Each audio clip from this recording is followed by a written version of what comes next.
큰아이가 대학 다닐 때 아이와 함께 자마 모임에 참여한 적이 있습니다. 여러분이 잘 알듯이 자마는 대학 교수이자 교회에서 장로로 봉사하던 김춘건 교수가 시작한 청년 대학생 단체입니다.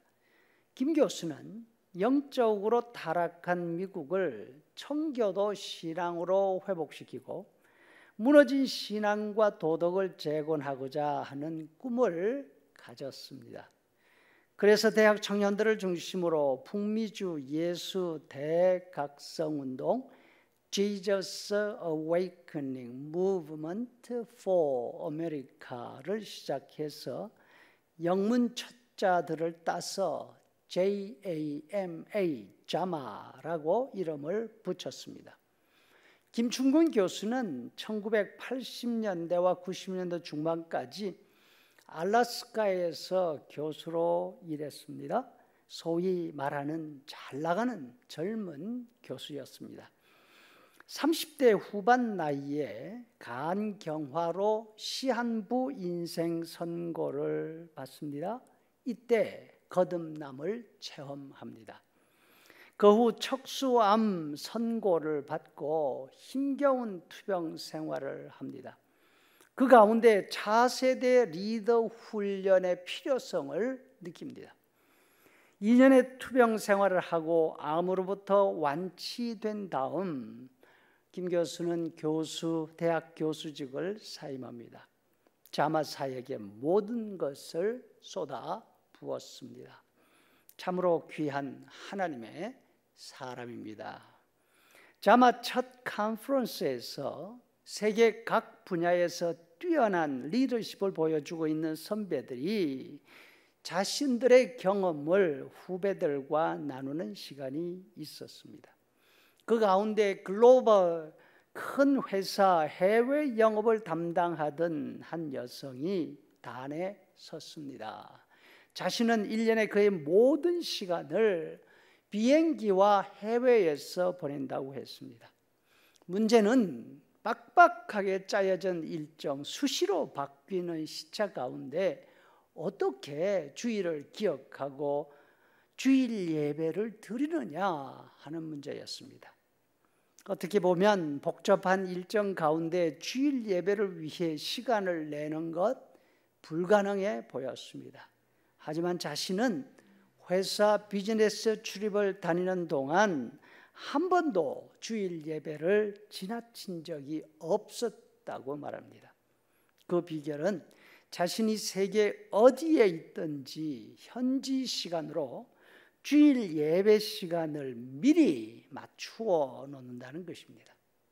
스케줄을 짤 때에 가장 먼저 확인하는 것이 있습니다. 그것은 현지에 한국말이나 영어를 사용하는 교회가 있는지, 그 교회의 주일 예배가 몇 시에 있는지, 그리고 그 교회의 주소와 연락처, 자신이 묵을 숙소에서 그 교회를 가려면 어떻게 가야 하는지를 파악하는 것이었습니다. 아무리 중요한 모임, 아무리 중요한 미팅이나 일정이 있어도 그 시간은 미리 빼두는 것이었습니다. 여러분, 예배는 언제 하는 것입니까? 예배는 언제 어디에 있든지 있는 곳에서 정해진 시간에 하는 것입니다. 예배를 위해서 미리 준비합니다. 그러면 예배에 참여하지 못할 일 생기지 않습니다.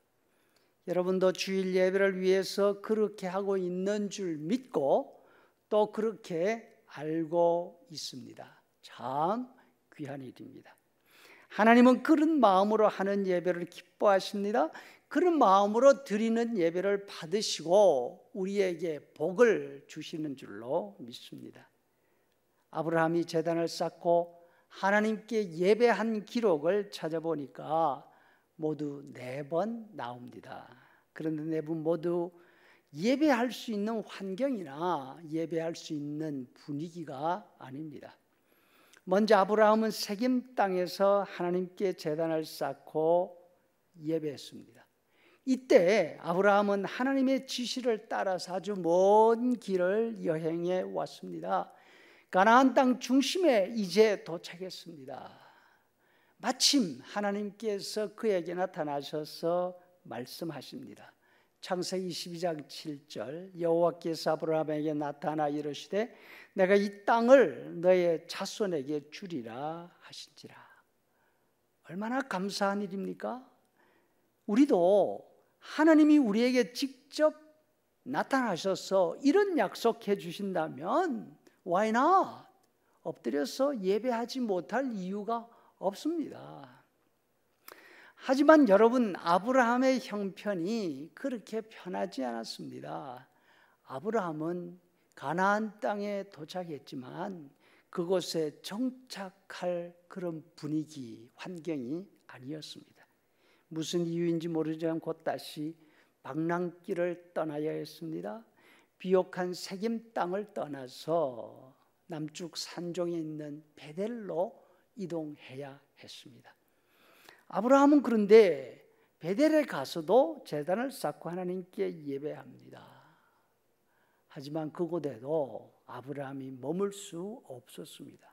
점점 남쪽으로 옮겨가야 했습니다. 남쪽이 어떤 지역입니까? 거기는 광야, 비가 오지 않는 광야 지대였습니다. 아니나 다를까 예상했던 대로 남쪽으로 옮겨갔을 때 지독한 가뭄을 만납니다. 아브라함은 북쪽으로 돌아갈 수는 없고 하는 수 없이 가뭄을 피해서 멀리 애굽까지 내려갑니다. 그곳은 말도 관습도 사람도 완전히 다른 곳이지 않습니까? 하나님의 특별하신 간섭으로 아내 사라를 잃게 되는 위기는 면하게 됩니다. 애굽 왕이 아브라함을 추방합니다. 아브라함은 오갈 데가 없습니다. 다시 베델로 돌아와야 했습니다. 불과 얼마 전 정착할 수가 없어서 떠났던 곳이지 않습니까? 그곳으로 다시 돌아오는 아브라함의 심정 과연 어땠을까요? 하지만 아브라함은 그곳에서 다시 제단을 쌓습니다. 하나님께 예배합니다. 만약 아브라함이 예배할 만한 환경, 예배할 만한 마음의 분위기 따졌더라면 이 세 곳 어느 곳에서도 예배할 수 없었을 것입니다. 하지만 아브라함은 자신의 마음의 상태가 어떻든지 주변 환경이 어떻든지 하나님께 예배하는 삶을 이어갔습니다. 늘 예배를 쉬지 않던 아브라함, 하나님의 친구라는 별명을 얻습니다. 우리 모든 믿는 사람들에게 믿음의 조상이라는 영예로운 이름을 얻었습니다.